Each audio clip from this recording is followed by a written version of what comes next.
Hey everybody, Prepper Nurse 1 here.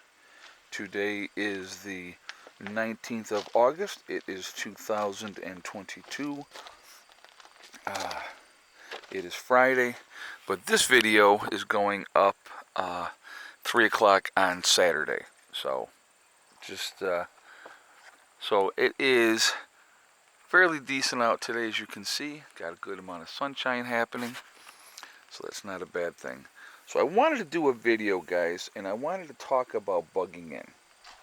Alright, now a lot of you have plans to bug in, some of you have plans to bug out. What are you going to do? How are you going to facilitate that and all those type of things? Yes, hello dear. Yeah, I know. You know what? You don't have to be up my behind, I promise. Stop. Seriously. Stop. Hella! God, you can't even sit down and this dog has got to be just right there. Okay, you're fine. You're fine. Relax. I love you. Yes. Relax. Okay. Alright, sorry about that. Alright, so if you're planning on bugging in, we're going to talk about bugging in. Alright. What are you going to do? What should you be doing? How do you prepare? What are some of the things you need to be thinking about? Alright. Depending on where you are, what you may find, especially if you are living in a city and suburbia are a little bit different. Also, even in the country is a little bit even more different from that. But we're going to go with city first, then we're going to talk a little bit about suburbia. Like I said, country is completely different because a lot less people to deal with, and generally people are a lot more self-reliant and self-sufficient out in the country. So if you are in the city and you are prepping, something goes down and you're looking at a situation where you're going to have to bug in. A couple things I would advise you to do. Number one would be blackout curtains. Having blackout curtains is going to be a huge thing, because you don't want people to see that you have light going on in your location and that you're, surviving in there. You don't want to have smells coming out of your apartment where other people can smell that you're cooking something and that you have food when they do not. Okay, for me, city living is a really bad situation. It's probably better to try to bug out as quickly as you can if you live in the city, simply because gangbangers and looters and people that have formed gangs, and they're basically going to go to apartment to apartment. If you're in an apartment building, they're going to go from floor to floor. They're going to loot and steal everything that they possibly can. So you might be able to get away with something for a while, but long term, it's really not going to be a possibility. Now, what can you do living in said apartment to try to protect what you have? False wall. False wall would be a good thing in an area that not only you can hide your preps, but you can hide as well. If you want to call it a safe room or anything like that, you can call it that too. But if you're in that apartment and you can take a 4-foot section and go ahead and make a false wall, something that you could hide behind, something where you can hide your preps and those type of things, I would highly advise you to do so. Make sure you have plenty of water, plenty of food that you can eat without cooking. So, dried foods and those type of things that you don't have to use water for or cooking for, that you can just go ahead and eat dry. Later on, you can try to bug out of that situation if you're able to at all. Like I said, the best advice really for anybody living in the city that I would have for anybody in the city is to get out now. Realistically, get out now. Alright? So, because your chances of survival long term in a city situation are not good. Second thing I would recommend, let's say we're in suburbia. Let's talk about suburbia. And you live in that neighborhood with the cookie cutter houses and everybody's 2 feet away from each other. Again, I would absolutely have a false wall. Once again, to store stuff, to hide stuff. You could make several false walls in the house that you own. Where when you're renting, it's a little bit different. But if you own a house, it is definitely a situation where You can have stuff hidden away, have different caches right in your home, that if somebody ransacks your home, they're not going to find it. Again, having a safe place for you to be in that home as well is a smart thing. Blackout curtains, once again, are a must. If you are cooking in suburbia, I would pick an interior room with no ventilation, and that would be the room where I might cook something on a propane stove to heat things up and stuff like that. Make sure you have plenty of water.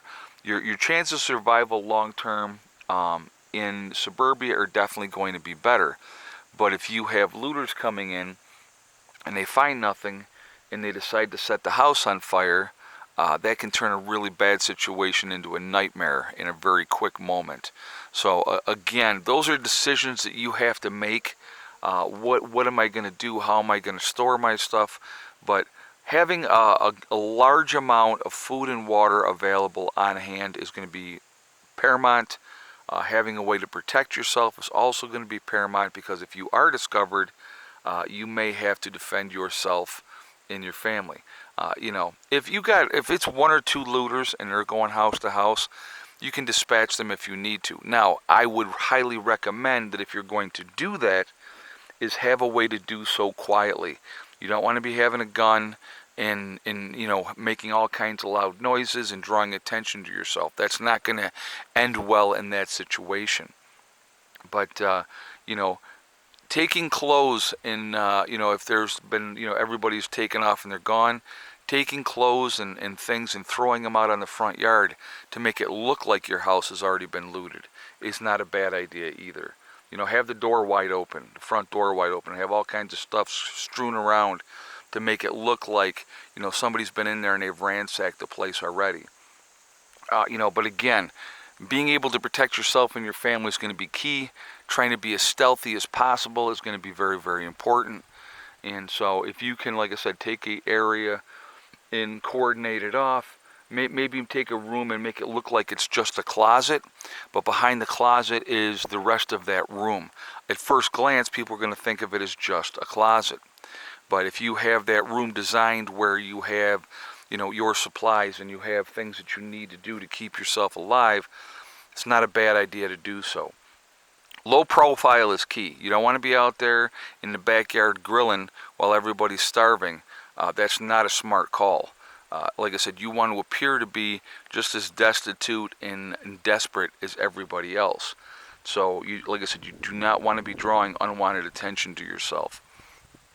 Have a rain barrel out there, so you have a source of continued water if you need to. And then, go out at night and collect that rainwater and that you would use and dispose of your waste. Having that 5-gallon bucket with 55 or 50-gallon contractor garbage bags to use to go to the toilet and stuff like that, because people don't think about that either. But you're still going to have to use the toilet. So having something to go into that you can dispose of later is not a bad thing to do. Again, you want to keep a low profile, not draw attention to yourself. Just be smart that way. Now you get out into the country and it's a whole really different ball game. Will there be bad actors and people doing stuff in the country? Sure. That's going to be everywhere. But once you get out into the country, it's a different mindset, and people are more about watching out for each other than looking to take from each other. So that's something to think about as well.